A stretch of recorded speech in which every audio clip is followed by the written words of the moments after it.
So yeah, come to Spotlight this Tuesday. It'll be a fun one. So without further ado, we have Moonside. He's going to take the control for what, 60 minutes or so? Yeah, about an hour's worth of work, which is like so prolific. I don't even have 3 minutes worth of work.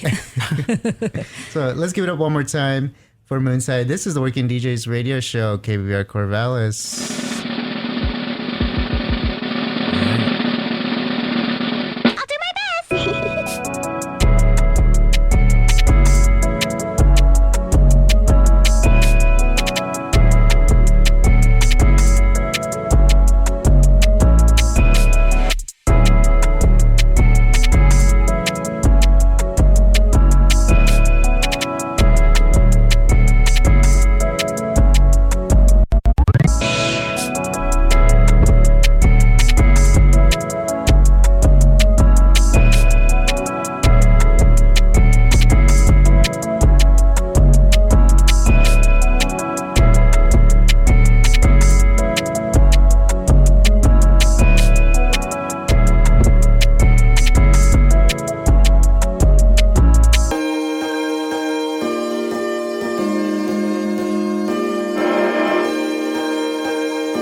once again for the renegade master. Back once again, once again. Master.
Salud. A todos nada le pido ni nada le doy.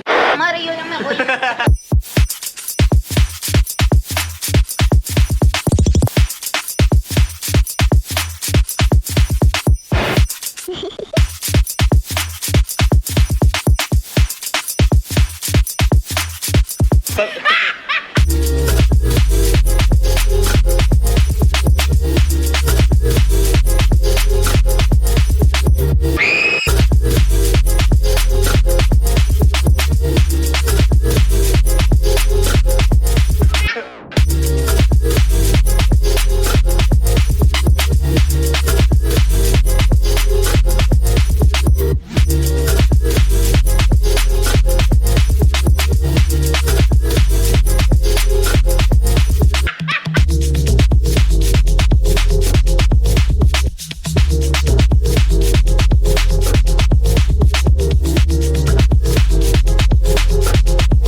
Who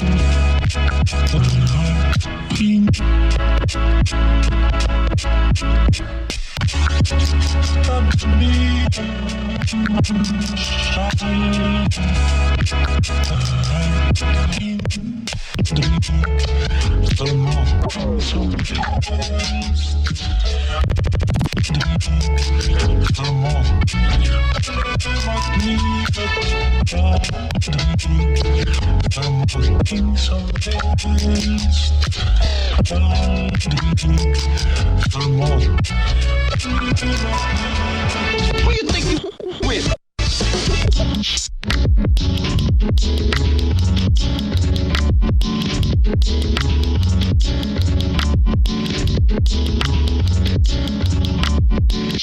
My dream at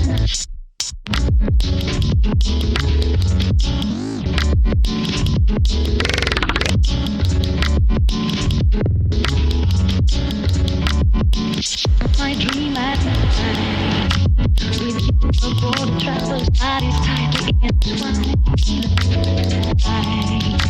With you aboard travelers bodies tightly entwined.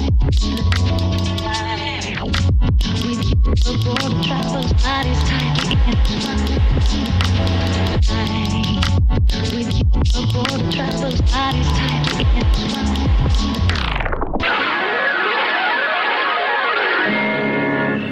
Del hispano que vive en este país. She is listen, she. I like my job a lot. What would you like to do? Hello, honey. Hi, welcome home. Inglés.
The only time I think I've been able to understand myself was on acid trip.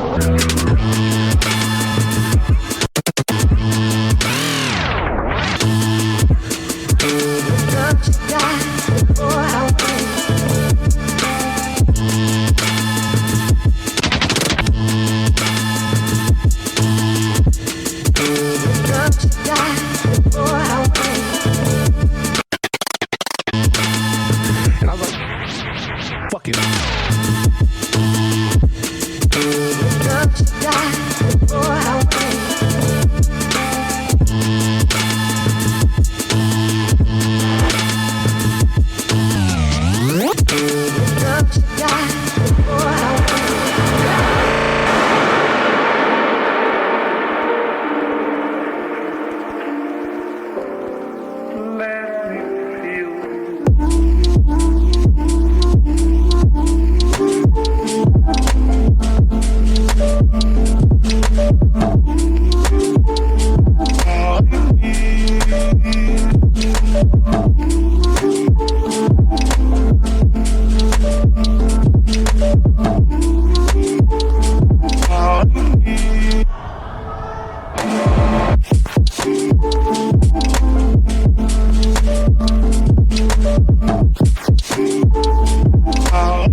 You are listening to KBVR Corvallis. This is the Working DJs radio show. Live sets from inside. What a beautiful ending is very hauntology, which I love. Thank you. Thank you. Thank you. Thank you so much again. That was amazing. I appreciate it. And ladies and gentlemen, this was all live. Yeah. This is And our music longest set, I think, so far. so far. Yes. Yeah, over an hour of pushing buttons and turning dials, and I had a lot more. I could have kept going, but I didn't want to like hog airtime. yeah, we have some questions. Yeah. Yeah. Well, actually, before we get to the questions, we do have a couple PSAs. Yep. So we'll be right back. We have an interview with Moonside in just a bit.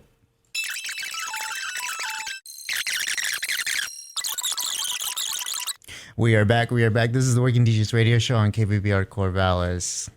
And we just had Moonside do a live set. And it was amazing because this was all live. It's just mind-boggling how you can have that level of control from Ableton on like a MIDI MPC style controller. It's just mind-boggling for me. And not only that, it's not the one you're used to. You were borrowing that. Yeah, I've like never used this one. This one's actually nice. I might think about getting one like this one because the knobs on the one that I have sucked. Well, Pioneer makes great stuff, that's for sure. Yeah. So my heart warmed hearing Björk in your set. Is Björk a hero of yours? I feel like your work reminds me of how she could just like put a whole album out from her bathroom. She once said in an interview. Oh yeah. I really like Björk. There's this video of her like beating up like a interviewer, and I like embodying that energy. There's this video of her like just like messing with the TV. It's like, this is a television. And, like, with her cute accent. Yeah, and I think that I embody that very well, or like very much. Yeah, totally.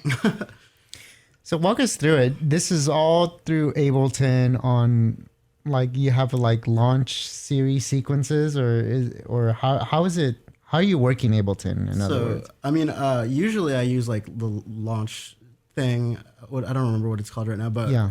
I didn't have like a APC or like a push or like a controller that I could trigger stuff with. So essentially I was just really, really quickly arranging everything in arrangement view just because I'm like really good with a trackpad. So I was just like, oh, I want to play this song. Da, da, da, da, da, da, da. So it's like I'm just live producing essentially. Yeah. As fast as I can. So I just like, I know the music inside and out very well because I mean, I made it. So I just kind of like, the way that I have like the raw files laid out is they're very easily stitchable together. So I can layer certain parts because I know what BPM is what, or like I know how to like transition into it in a way where it'll like sound cool. So I feel like it's a lot more control than like using like a Serato or something like that, but it's also kind of like, it's overkill. But I'm essentially doing the set like hella ahead. I just knowing how to read the waveform very well. And how long did it take you to just get comfortable with this ecosystem? Like, it's in particular like Ableton. I mean, Ableton and like any other DAW is just processing sound. So it's like I could do the same thing in Audacity if I wanted to. Obviously, I wouldn't have the same amount of effects, but it's the same. Like that's kind of what I grew up on because I didn't have like FL yet when I was like learning how to do all these things. Like I would just be online like on Skype or Discord doing beat battles, and I would just learn how to like arrange really, really quickly. Oh wow, beat battles on Skype, and that's amazing. I have not heard of this. Yeah, so essentially there's like they would put a timer in a group chat and or they would put a sample and a timer in the group chat. We would all just like, nobody knew the sample or anything, and we would just have 15 minutes to make a beat, and whoever made the best one would win. Like the community would just kind of vote on it.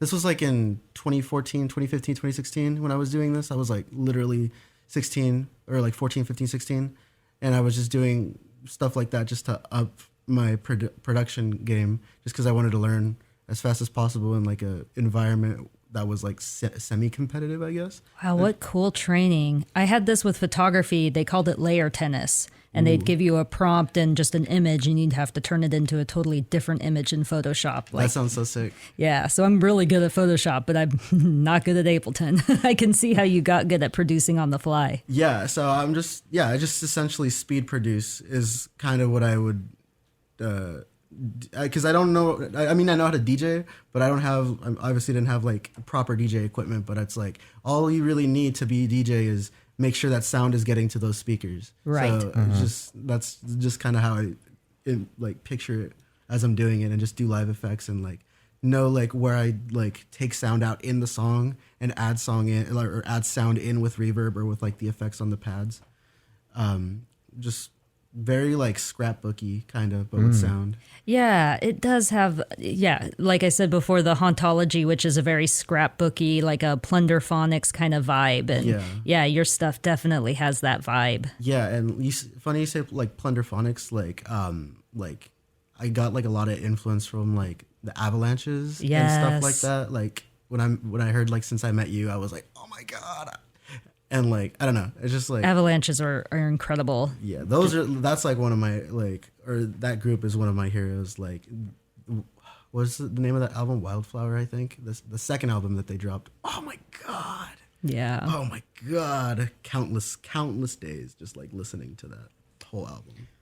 Going back to the Skype days, when you participated in these quote unquote, for lack of a better term, competitions, were these with people around the world, or did you know these people locally? No, I had no idea who these people were. Wow. Like there was a lot of people that like ended up being like pretty big online. Like they're still pretty big online. I'm not going to name drop because that's weird, but they're like, we would like come up together essentially. So a lot of people that are like pretty prominent online right now, we would all be in these same servers. Wow. Just like learning how to like not suck essentially.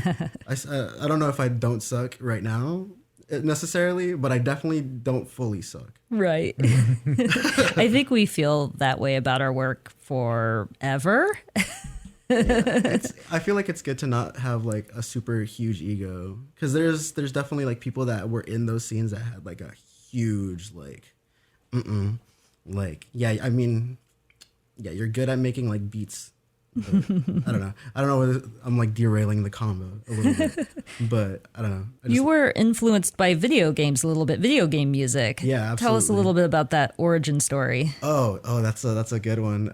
So my parents were really religious growing up, so I couldn't listen to like music that had like worldly topics or whatever. So I kind of just skipped over that and just went straight into like instrumental electronic music. So I would listen to like Anamanaguchi, just like a lot of like SoundCloud producers, like Saruda, and like I don't know. Funny story. One time I got in trouble for listening to Skrillex because my mom was like, "That's demon noises," and then that's when I just started rebelling. I was like 12, and I was like, you know what? I don't care if it's demon sounds. Demon sounds sound cool. And I just kind of went off the deep end. But like from like 2006 to 2012, I wasn't able to really listen to music.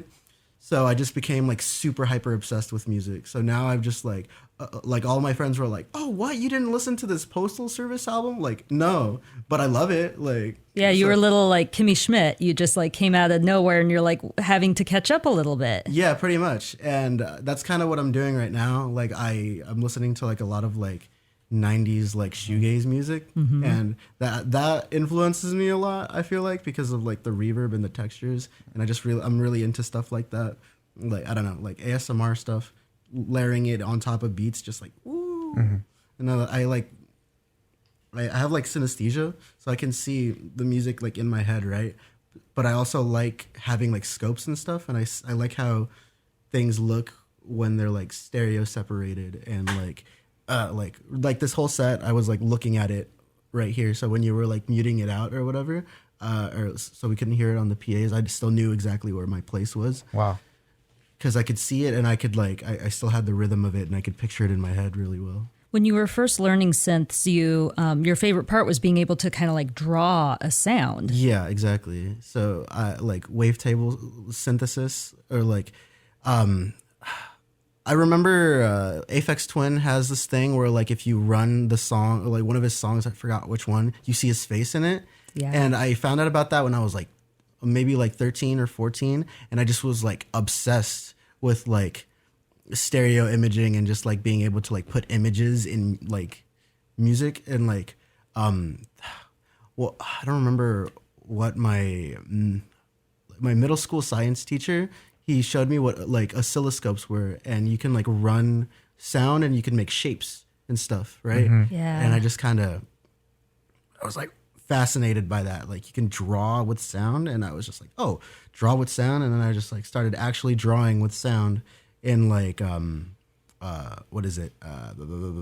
There's a program called Milky Tracker, where you could draw the waveform, and it would sound like doo-doo most of the time, because it's just like you're essentially white noise, because you're just drawing a thing and it didn't sound the best. But when you got it down, like if you make white noise and you mess with the envelope, you can make hi-hats, or like you can make like, if you layer them properly, you can make like really, really cool like hard style kicks, like dun, dun, dun, dun, dun, like just really cool distorted stuff. So I don't know, I picked up on a lot of cool things. So you figured out how to take what would just be sounds and then making it work with rhythm, which is kind of how most of us identify something as being musical, is it has to have some kind of rhythm, right? Yeah. And so do you make all your own beats too, or do you kind of borrow some, or? Well, I mean, I sample a lot, but I make a lot of my own stuff. Like, I have like microphones and a bunch of stuff set up in my apartment, so I'll just be constantly recording like, oh, this sounds cool. Like I had one of the songs that I played tonight, it had like a weird shaker interlude. I just had what was it? It was like a Ziploc bag, and I just had water and like a couple things in it. This was when I was like 17. I made that beat in my video class in high school, and I just like, we had microphones, and I just like shaka shaka shaka shaka shaka shaka. Wow. And then I just like started constructing stuff with that, and it turned into that beat, and now it has like 70,000, 80,000 plays on Spotify for some reason, and like 10K on SoundCloud, and it's just from like just doing random things and messing with sound. That's so cool. So as your career came to fruition and progressed, right? Did you start seeing more support, especially from your family, or was it always? Or did the family continue with the demon music? Oh, my family, they're like kind of funny. I don't know. My siblings like my stuff. My mom is like, my dad is like, bruh. Like, I don't know if they're supportive or not. They've never really like outwardly told me anything. But I don't outwardly show them, because like when I was younger, my dad would kind of like make fun of me for it. Sure. And I'm like, you know what? I don't need to like show you this. You know, like if you want to listen to it, I mean, it's out there. Like, right. It took my parents a long time to accept the fact that I wanted to be a DJ. Yeah. And it took them maybe 3 years until they realized, wow, like this is something that can be productive and helpful in the long run for me. So yeah, so it just took a little bit of time and some, just besic showing of, hey, it's DJing and music is a very positive thing. Yeah. Besides from being in the nightclub or bar setting. Do you want to turn this into a career, or kind of keep it more casual? I think it's kind of turning itself into a career almost, because it's like people have been just reaching out to me. Like I've paid multiple months of rent just from like sending beats to people. That's amazing. Like not like consistently, but like enough for it to be like, oh, okay. I mean, like I can do this if I wanted to. Right. So like, I don't want to like forcefully make it a career, but if it itself becomes somehow becomes sentient and it is the career, then it's fine. Like I'm just obsessed with sound, and I can't like exist without making things. Like right before I was here, I was making a song. Like in my lunch break, I was making a song. Like this morning, I was like on my phone, and like that synchronizes to Ableton. Like I can just airdrop whatever I made on my phone on this and polish it up over here. So I'm just like 24/7 just working on stuff. Wow. Like there's not a day within like since I was like maybe 15 when I got Ableton that I have not used it. That's amazing. Like unless it's like a random like trip and I just can't take it with me. But like legitimately. So we're talking hundreds and hundreds of hours. Yeah. Of just using the program. Yeah. I have like right now, like music that I have like ready to play. I have like maybe 3 days worth of like music that's like mixed and polished and ready to just like play. Nice. Like, so methodical. Wow. Because I've been making stuff since like releasing stuff online since I was like 14. Mm-hmm. But I've been making loops and stuff like that since I was like 11. Does your approach change when depending on the setting, whether it's like at Bombs versus here versus in your bedroom? A little bit. Like at Bombs, I like to just play really fast music because I like the sound system. So I just play things that I think would sound good in the sound system to me. Or just the crowd is like very much an afterthought. If the crowd likes it, then they do. And as of late, they've been starting to like it a lot because I feel like I feel like you always have at least a few dancers just going hard, which by my rubric is if I even have 2 people going hard, that's a successful night to me. Yeah, and I started playing like raves and stuff, and I feel like my music is very much like rave music, like not like the slower stuff. The slower stuff is more like, oh yeah, I'm like in my bedroom doing things, or I'm really sad. I listen to your stuff while I'm working. For real. So it's either that for like my slower stuff, but like for my really, really upbeat, because I like as of late, as like the past year, I've been like 170, 180, 200 BPM. And I played a rave the other day, and that was miraculous. That was beautiful. Everybody was just going insane. What was a cool that here feeling. locally, or it was in Witch's Castle out by Portland. Okay, yeah. So it was just like one of those like generator raves, kind of nice, like a Renegade. Yeah, it was a Renegade. Yeah, so fun. That's so amazing. Fun. Was it a big crowd? Was that like your personal like biggest crowd, do you think? No, it was like a mild crowd, but the energy there was just cool. so wonderful. We do house shows out at my friend Emmy's house. We call it Bunker. And Bunker. Yeah, Okay. Bunker. Yeah. I help run that sometimes. Cool. I do like the visuals and stuff for that. But I feel like I don't remember which set it was, but a couple months ago that was like probably one of the bigger sets that I've done. I don't know. I usually play pretty late, and the indie kids don't like staying out super late, but like the kids that do stay out late, they usually have a really, really good time. Nice. Have you done really long sets then? What's your longest? I usually try to keep it like an hour. Okay. But like it's an hour of really, really fast music. Right. And people are like, this is somebody came up to me after a show and was like, this is like losing weight music. That is such a compliment. When people are just sweating after a set, that's a huge compliment for me. It's so fun. It's so fun seeing all my friends go like absolutely like bananas over like music that I'm like making in my bedroom, or just like songs that I just really like. Yeah. It's so fun. Have you ever done like a 3 a.m. set or 4 a.m. set? I want to so bad. I've like gotten till like 1 a.m. is the latest I've ever played anything. But I want to do like some like crazy warehouse like 3 a.m. 3 a.m. set. like trancey in a sense. Yeah. I've been going to a lot of like the Normcore and 909 sets out in Portland.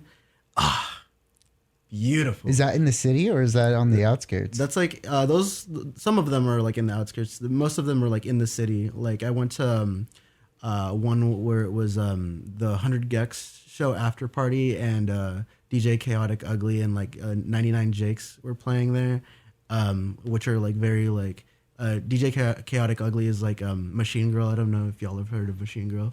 I've heard of 100 Gex, but yeah, they're very adjacent. It's just very like aggressive electronic music. Got it. Very fun, very very fun. I think there was other acts. Their names escape me. That was like one of the funnest nights this year.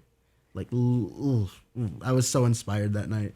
Yeah, I was going to ask about inspiration. Do you gain a lot of your inspiration from like going to these shows, or is it a little more like ephemeral and you kind of get it from the everyday? How do you get your inspiration? What strikes you? Just like, okay, for inspiration, I get inspired from anything, honestly. I like going to shows and I like observe how people do their thing, and like I absorb a lot of that because I'm just super observant when it comes to music stuff. Like I'll just be like, oh my god, that's a CDJ yada. That's a 404 Mark II. That's like a new Mark blah blah blah. And I'll just like observe all the gear and just like see how everything is wired. Like I was doing the same thing when I first came in here. I was like, oh, that's like, oh, the freaking turntables, the mixer, the thing, and I'm like, oh, where's that routed into? And I just do that everywhere. So I'm just like constantly just being hyper observant about like gear and stuff. So I'll monitor what the artist is doing with the like whatever machine they're doing or with whatever instrument, and I get inspiration from that. I get inspiration from just like people that put like really meticulous work into their music. I wish I could give you an hour behind the board and see what you could do. Like what type of routing you could accomplish in that hour. Oh my God, I would love that. That'd be amazing. So you're pretty techie with hardware as well as software. Yeah. Oh my God.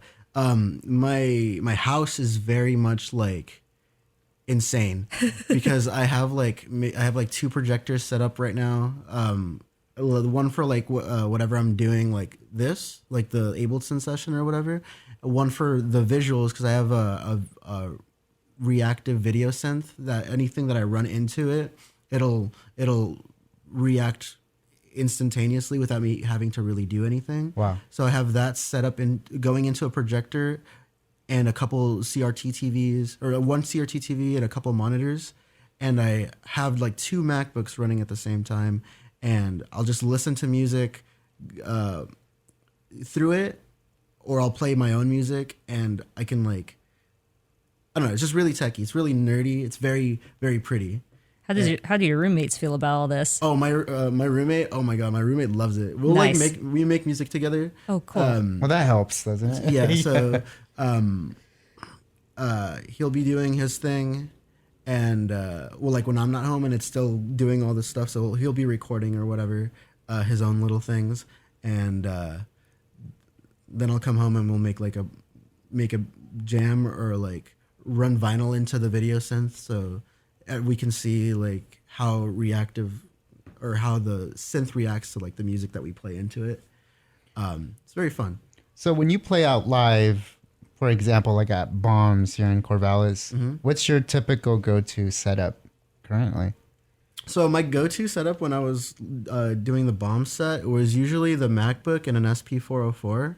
The 404 broke, and I'm like currently actively trying to fix it. I was doing that last night. Oh, okay. Yeah, I was trying to solder a new pot for it because the one that controls all the effects, I broke at the Witch's Castle set. Oh. No. I finished the set, but it broke on the way back home. Oh. So it was good timing in terms of this of me being able to finish the set, and I did a back-to-back with a random kid that I had never met before, and it was so fun.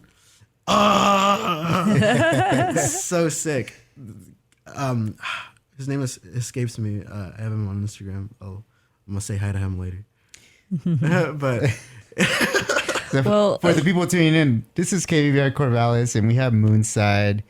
He's sharing some great knowledge, and I wish we could go another hour. I wish we could go longer, but do you have, real quick before we have to wrap up, do you have any shouts you want to give out, any shout outs? And if not, that's cool too.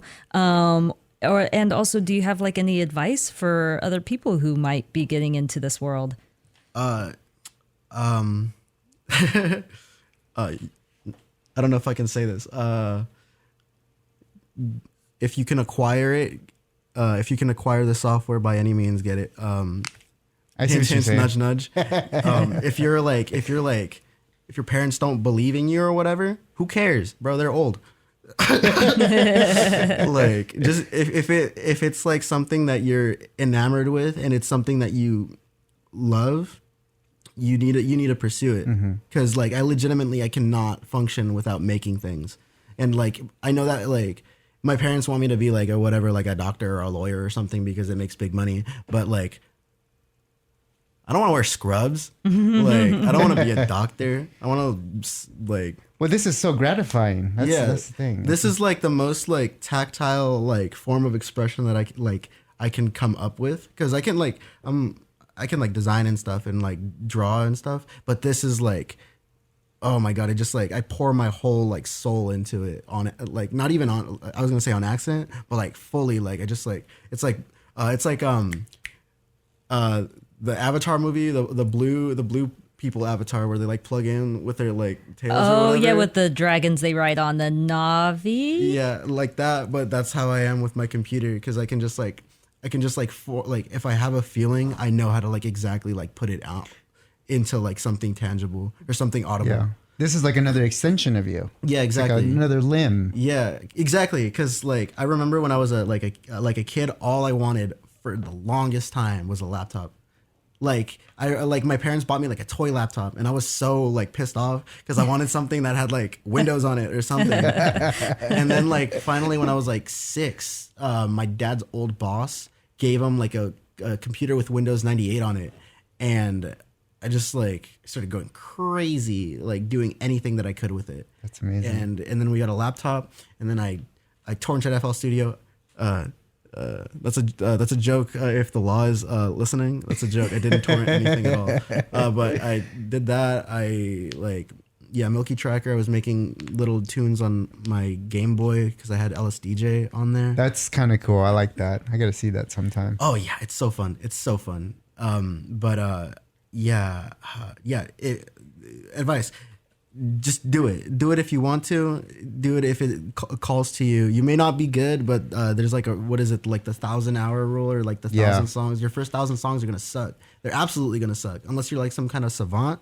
But like once you get past that 1,000, you're gonna start getting good, and you're gonna start getting good really, really quickly. And by any means necessary, because I see your setup. It's very unique.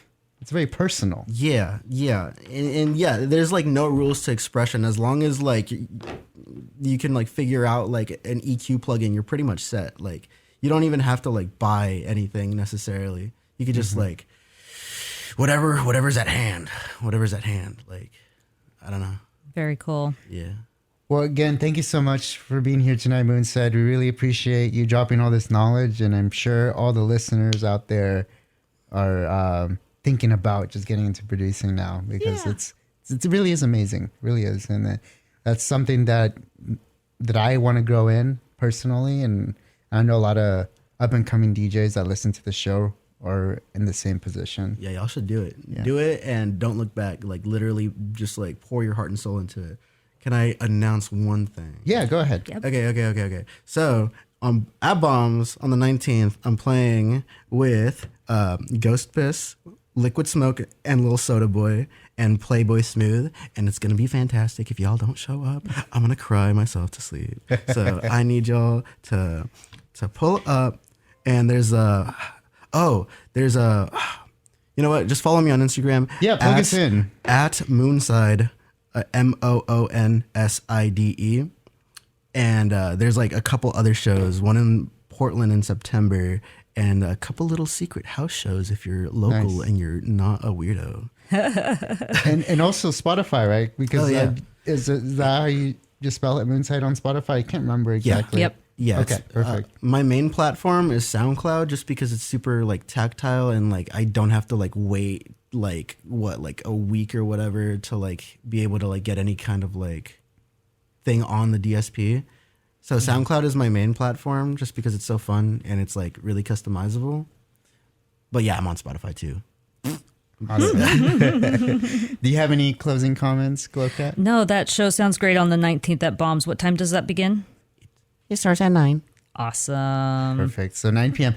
Bombs Away is here in Corvallis, Oregon. So for the people tuning in, I don't know the exact address, but it's on Monroe, near Monroe, campus. very cool looking. I don't know how to describe it. You won't miss it. Yeah, You'll that's a find big it. colorful sign. Just follow the music. Yeah. This is the Working DJs radio show on KBVR Corvallis. Thank you for tuning in. Have a great night.